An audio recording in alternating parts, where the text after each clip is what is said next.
వాళ్ళు రిజర్వేషన్ పంచుకోవాలి. కానీ ఎనిమిది రోజుల నుంచి మాత్రమే అన్యాయం జరిగిన వరకు తీయాలని ఉన్నాడు. ఓకే, ఇప్పుడు 4% ఉన్న మాలలు 10% తీసుకున్నారు అనుకో, 6% అదనంగా పొందినారు కదా వాళ్ళు.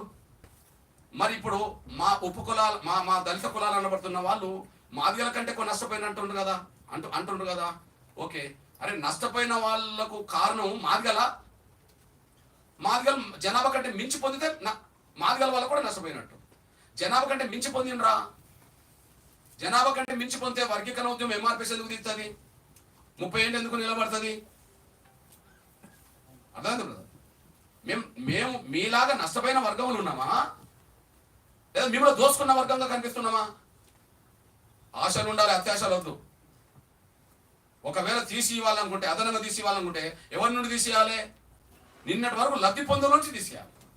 వాళ్ళ జనాభా కంటే మించి ఎవరైతే పొందినరో వాళ్ళ నుంచి తీసేయాలి. అది అడగాలి.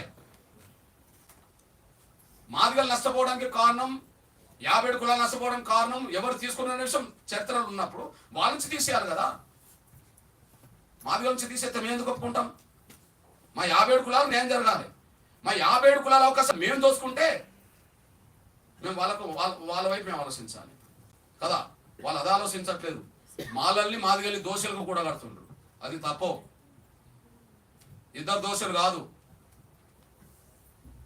ఆశలు ఉండాలి, అత్యాశలు వద్దు. మళ్ళీ చెప్తున్నా నేను, ఆశలు ఉండాలి, ఆశయాలు ఉండాలి, అత్యాశలు వద్దు. నువ్వు ఎవరిని దోషులు నిలబెట్టదలుచుకున్నారు?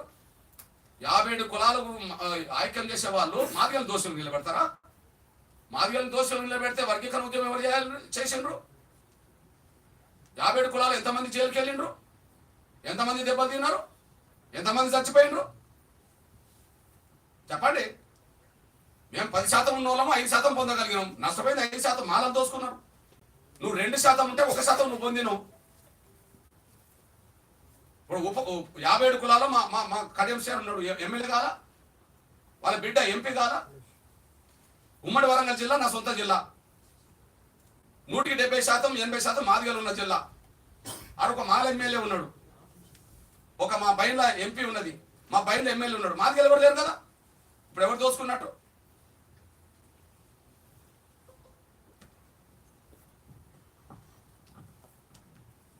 దోషిగా నిలబెట్టాల్సింది ఒకరినైతే, ఇద్దరిని దోషి నిలబెట్టే పరిస్థితి మేమెందుకు మౌనం ఉంటామండి? మాకంటే వెనకబడ్డ వాళ్ళు, ఇప్పుడు బుడగ జంగాల సంఘాన్ని ఏర్పాటు చేసింది ఎవరు? ఎంఆర్పీఎస్ కాదా? డక్కలోల సంఘం ఏర్పాటు చేసింది ఎవరు? ఎంఆర్పీఎస్ కాదా? చిందోల సంఘం ఏర్పాటు చేసింది ఎంఆర్పీఎస్ కాదా? బైండోల సంఘం ఏర్పాటు చేస్తే ఎంఆర్పీఎస్ కాదా? ఒక మాదిగలే చైతన్యం కావద్దు, అందరు చైతన్యం కావాలని అందరికంటే ముందు ఎంఆర్పీఎస్ అన్ని సంఘాలు ఏర్పాటు చేసింది. మాదిగలతో పాటు మాదిగల కంటే వెనుకబడ్డాన్ని చెప్పబడుతున్న కులాలకు న్యాయం జరగాలని కోరుకున్నది. న్యాయం జరగాల్సింది వేరు, అత్యాశ వేరు. ఒకవేళ మాకు ఎక్కువ నష్టం వచ్చిందని ఎవరని అనుకుంటే మీరు దోసుకున్న వాళ్ళ నుంచే తీసుకోవాలి.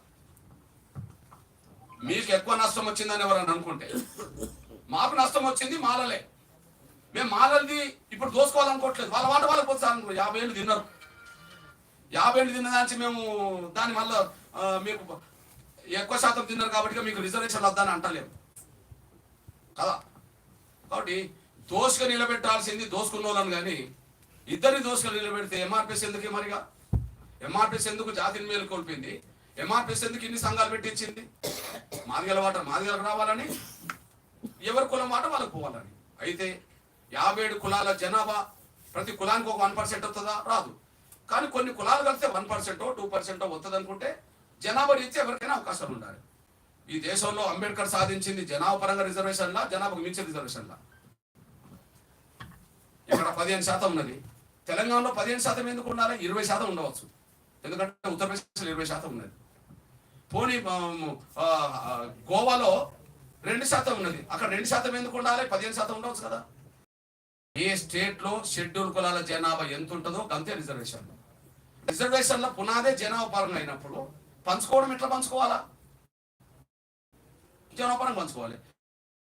ఒకవేళ 50 ఏళ్ళు మేము నష్టపోయినాం అనుకోండి, మీ నష్టం భర్తీ చేయాలంటే ఎక్కడ తీయాలా? ఎక్కడ తీయాలి?